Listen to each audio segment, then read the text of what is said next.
नमस्कार। चलिए शुरू करते हैं निबंध की एक और नई श्रृंखला। आज उत्तर प्रदेश पीसीएस नहीं, उत्तर प्रदेश समीक्षा अधिकारी में आए हुए मुख्य निबंधों में यह अंतिम निबंध होगा, क्योंकि आरओ 2021 में जितने भी निबंध आए हैं, हमने 8 निबंध आपको करा चुके हैं।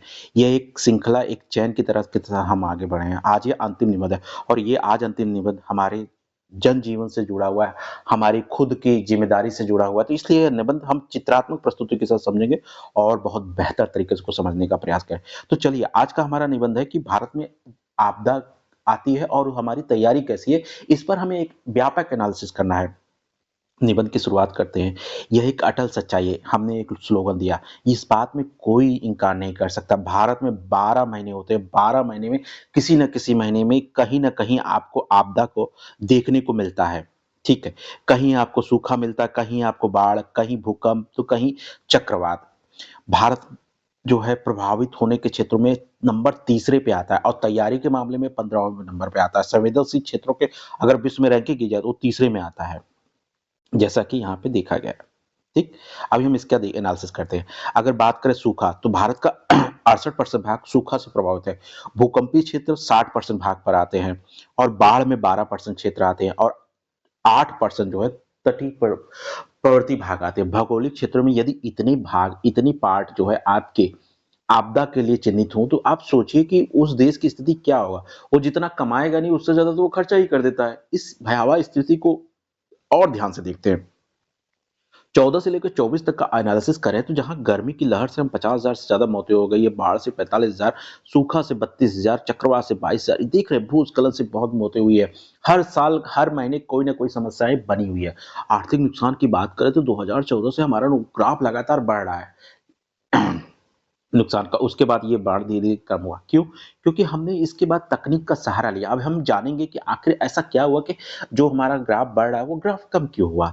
1.70 लाख, मतलब 1.7 लाख से 1 लाख करोड़ तक मतलब नुकसान को सहना पड़ रहा है। इतनी भयावह स्थिति है भारत की। पर वैश्विक स्थिति की बात करें, वैश्विक स्थिति में हमारा जोखिम के मामले में तीसरे नंबर पे आते हैं और तैयारी के मामले में 15वें नंबर पर। ये यूएनडीडीआर की 2023 की रिपोर्ट हमें बताती है। पर सबसे बड़ी चीज क्यों है ये? क्योंकि सारे काम तो हमने कागज पे किए हैं, लाल पीताशाही हमारे यहाँ है, जमीन पर तो कुछ भी नहीं है। हमारी तैयारी का सच ये है कि हमारे पास एनडीएफ की इतनी एनडीआरएफ है, एमएचए है, और एसडीएम है, एनआईडीएम है, राष्ट्रीय आपदा है, वार्निंग सिस्टम है, उसके अलावा नेशनल डिजास्टर रिस्पांस फंड है। फिर भी क्या नहीं, क्या कमी है? प्रशिक्षित कर्मचारियों की कमी है, जिला स्तर पे इसका कोई समन्वय नहीं है, आधुनिक उपकरण बहुत कम है हमारे पास, जन जागरूकता ये सबसे बड़ा प्रश्न है। जन जागरूकता बहुत ही कम है, केवल 5% जनसंख्या के पास तो बीमा कवरेज है। तो जाहिर सी बात है, इसका आर्थिक सामाजिक और राजनीतिक आर्थिक सामाजिक नुकसान बहुत ज्यादा हो रहा है। बढ़ते हम उस चीज की तरफ, आखिर हमारी इन कमियों के लिए क्या जरूरी है, क्या उन जिम्मेदार है? तो हमने 3 चीज को आधार बनाया है: संसाधन, ढांचा और जागरूकता। मानव संसाधन की बात करें तो मानव संसाधन में कुल 48% की कमी है। मतलब अगर हम संसाधनों की बात करें कि कौन से संसाधन हमारे आपदा में बचाव के लिए, तो उसमें 52% इन्वॉल्व है, 48% अभी भी कमी है। हमारा ढांचा बहुत कमजोर है। हमारे जो आपातकालीन सेक्टर है उसमें 70% की कमी है और फायर स्टेशन 69% कमी है। ये डेटा हमें क्या बताते हैं? ये डेटा हमें बताते हैं कि हमारी कमियां कितनी, हमारी कहानियां ऐसी है कि हम अपने स्वर्णिम अक्षरों पे 2047 में भारत नहीं बढ़ सकता। 68% जनसंख्या, मतलब हमारी जो नागरिक समाज, उसको तो पूरा जानकारी ही नहीं है। 28% तो ऐसे हैं जिनको कोई जानकारी नहीं, 40% तो ऐसे हैं जिनके पास बहुत कम जानकारी। तो जब इतनी इतनी 140 करोड़ की जनसंख्या में जब इतने लोगों के पास, मतलब इतने लोग जानते ही नहीं कि इस तैयारी के क्या हाल है, तो हम कैसे कर सकते हैं आगे? पर हम यही तो रुक नहीं सकते, हमें समस्या का मूल कारण खोजना होगा। यह प्रश्न में हमको लिखना होगा। तो 4 कारण पे हम बात करेंगे। एक वित्त को कारण बनाएंगे, सामाजिक को कारण बनाएंगे, तकनीक को और प्रशासनिक लालफीताशाही को ध्यान रखेंगे। सबसे पहला तो वित्त आता है। हमारे पास पैसों का अभाव है। हम अपनी जीडीपी का 0.5% ही खर्च करते हैं। जाहिर सी बात है, जब किसी देश में आपदा के समय आप इतनी तैयारी, इतने पैसे कम खर्च करें, तो क्या ही होगा? एक तो हमारी मानसिक स्थिति ये ऐसा हमारे साथ नहीं हो रहा है।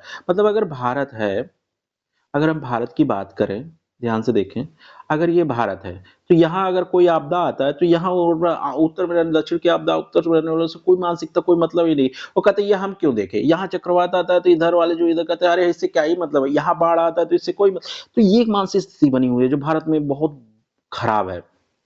इसके साथ-साथ कुछ तो ज़िम्मेदारी हमारे प्रशासनिक लाल पे है। मतलब इतने काम कमज़ोर है, इतने काम इतनी भ्रष्टाचार, इतनी चीज़ें फैली कि कोई भी काम एकदम सही से नहीं होता। एकदम स्लोली काम किया जाता है। तो लाल फीता से और अगर बात करें तो ये 45 से 60 दिन लेते हैं किसी काम को करने में। तकनीक, हमारी तकनीक बहुत है, स्वदेशी तकनीक है, अंतर्राष्ट्रीय जो डेवलप तकनीक है वो हमारे साथ नहीं है। इस वजह से हमारी ये का तो जब हम ये निबंध लिखेंगे तो इसमें 4 मुख्य कारण को रखेंगे।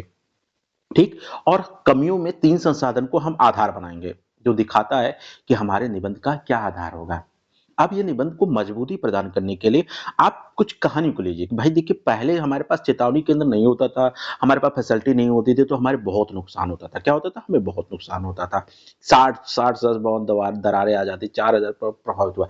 लेकिन एक एग्ज़ाम्पल के थ्रू इसे समझा दीजिए कि भाई 1999 में जो सुपर साइक्लोन आया था, 10,000 मौतें हुई थी। वही 2019 में ऐसा क्या हुआ कि जो 64 मौतें हुई? क्यों? हमने तकनीक का सहारा लिया, हमने नीतिगत इसकी बात अभी हम आगे करेंगे इस निबंध में, ठीक है?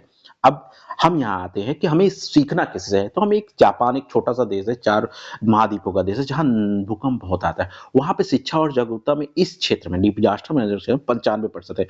तकनीक उत्कृष्ट की है, उनके पास जे अलर्ट सिस्टम है। मतलब सेकंडों में पूरे राष्ट्र को पता चल जाता है। उनके भवन जो है वो भूकंप रोधी यानी आपदा निरोधक बनाए गए हैं और सामुदायिक भागीदारी को वहाँ पे बहुत ज़्यादा योगदान दिया गया है, क्योंकि वहाँ स्वयं से ही संस्थाएँ जो है बहुत एक्टिव हैं, ठीक? अब ये तो बात हो गई अंतर्राष्ट्रीय उदाहरण की। अब हम कैसे सुधार करेंगे? अब हम सबको मिला के एक प्रयास दिखाते हैं। हमें क्या-क्या प्रयास करना चाहिए? हमें नीतिगत सुधार करनी चाहिए, हमें वित्त में सुधार करना चाहिए, हमें संस्थागत सुधार करना चाहिए, हमें तकनीक का सुधार करना चाहिए और सामाजिक सुधार।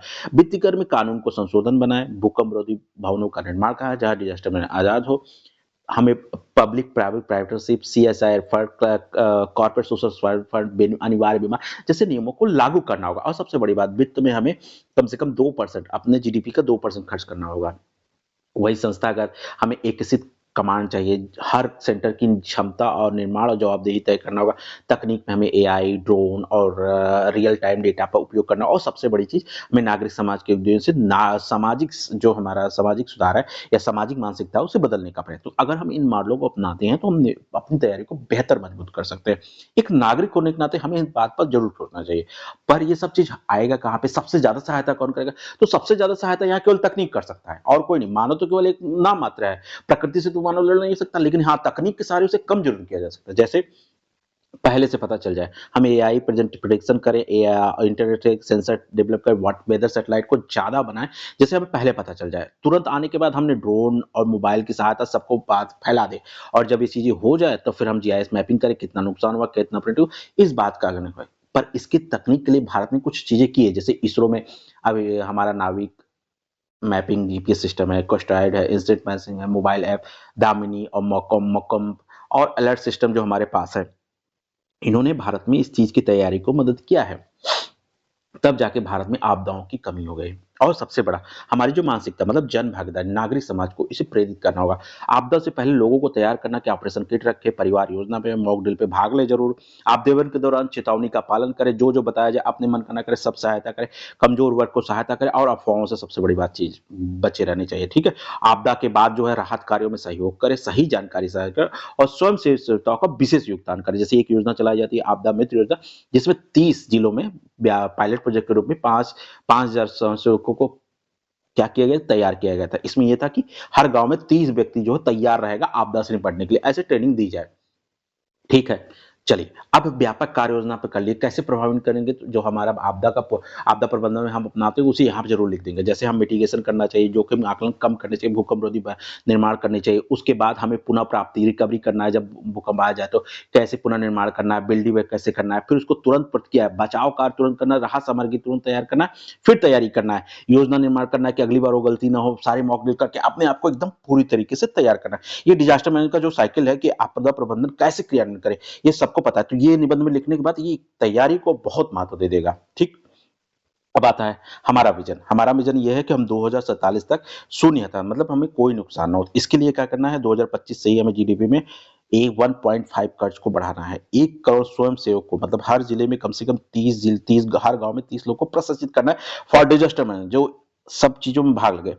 24 घंटे से 7 मतलब 24 आवर हमें निगरानी सकती है। एआई आधारित राष्ट्रीय अनुमान प्रणाली को डेवलप करना है। 10,000 से ज़्यादा ड्रोन का इस्तेमाल करना है। सबसे पहले इंटरनेट सब जगह पहुँचाना है। मतलब कोई आपदा आए तुरंत उनके पास जानकारी पहुँच जाए, ठीक? 10 सेकंड में चेतावनी पहुँच जाए जैसे जापान में है। सबको बीमा अनिवार्य आपदा बीमा अनिवार्य कर देना है और तब जाके भारत जलवायु अनुकूल जो है भारत बनेगा 2047 में।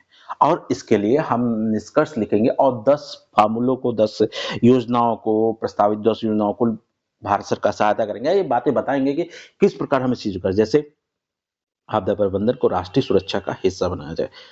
हर राज्य में अलग आपदा प्रबंधन हो। इस संबंधी स्कूलों में आपदा प्रबंधन विषय अनिवार्य हो। गाँव में आपदा मित्र दल हो जिसमें 30 लोग मिनिमम कम से कम रखे जाएँ।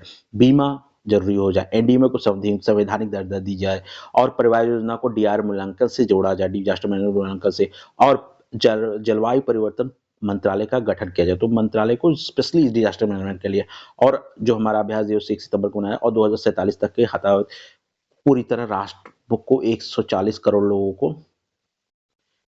कम से कम हानि हो इस चीज़ की हमें प्रतिज्ञा लेनी होगी। तब जाके हमें भारत का निर्माण नए भारत का निर्माण हो सकेगा, तब हम विकसित राष्ट्र कहलाएँगे। देखिए, ये निबंध बताने का पर्पज़ नहीं था। इस निबंध को पता है क्या? इस निबंध को आप व्यक्तिगत स्तर से सोचेंगे तब ये निबंध और अच्छा लिखे जाएगा क्योंकि आप एक अभ्यर्थी हैं, तो आप खुद तैयारी को कैसे करेंगे? आपने आपदा प्रबंधन में क्या हो सकता है आपका गाँव यहाँ पे हो सकता है आप इस चीज़ से प्रभावित हो। इसको निबंध को आप बहुत बेहतर ले ये दिए गए डेटा चित्रात्मक प्रस्तुति हमने आपको शेयर भी कर दिया। इसके माध्यम से आप निबंध अच्छा लिखने की तैयारी करें, ठीक है? और आज से ये 2021 का जो निबंध है, 9 निबंध समाप्त होता है। अब हम वर्ष 2024 का जो पीसीएस का निबंध है, उस पे कॉन्संट्रेट करेंगे। हम एक निबंध की हर एक बारीकी को चित्रात्मक प्रस्तुति द्वारा क्लियर कर रहे हैं। आप इसमें सहयोग करें और अगर वीडियो अच्छा लगता है तो चैनल ज़रूर सब्सक्राइब करें। ठीक है? तब तक के लिए धन्यवाद।